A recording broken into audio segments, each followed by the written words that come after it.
I started talking to her, the more that I started realizing that the only way to help people is not just by being a doctor or by being a nurse, which even at the age of 18, I still had that misguided notion. I thought I would disappoint my family and disappoint a lot of the other people who I had worked with by choosing something other than medicine. I end up talking to her, and in one of the conversations, she says, you know, politics is not just about winning and losing. It's about making sure that you're doing effective public policy that have positive effects on everyone's lives.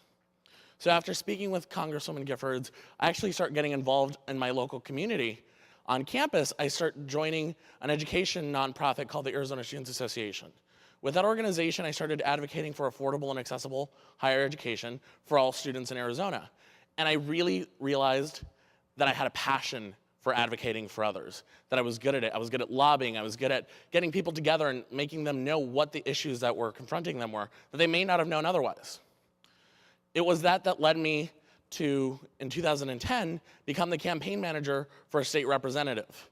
He had seen the work that I had done organizing students at the college level. He had also seen the work that I had done lobbying at the state legislature, and he asked me to be his campaign manager. His legislative district was inside of her congressional district. So again, in 2010, I got the opportunity to work with her once more. And I would run into her, and she would always ask me how my mom was doing. She was always warm and always caring about everyone, whether it was an intern or a high-level staffer. And that was the thing that kept me going back to Gabby. In 2010, we had a very difficult election in Arizona in Congressional District 8. It was one of the toughest races in the entire country. It was filled with hate and vitriol, but above all, Gabby stayed above it.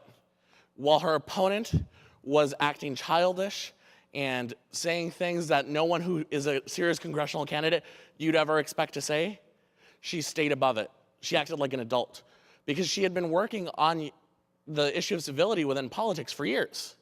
So for her, it wasn't just an act that she ran on to try and get elected. It was something that she genuinely believed in. So again, the 2010 election was very difficult.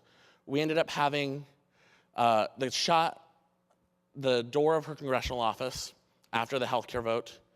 And they also had someone who came into a debate and dropped a gun. So it was a lot of hatred and a lot of anger during the 2010 election. Immediately before the election was over, we had a very interesting interaction. It was actually the night of the election, and her race wasn't decided for 2 weeks. It was that close. But everyone around us is depressed. Everyone is crying. We're exhausted. It's the end of the GOTV efforts, so everyone's at their wits' end. And I go up to her private room just to say hello and to drop off a cake my mom had actually made for her. And when I'm talking to Gabby, she comes in and while everyone else around her is crying, and I'm actually starting to tear up because I'm so exhausted, she comes in and she says, you know, it doesn't matter whether I win or lose. The most important thing about today is no matter what happens, we continue to serve those who need us.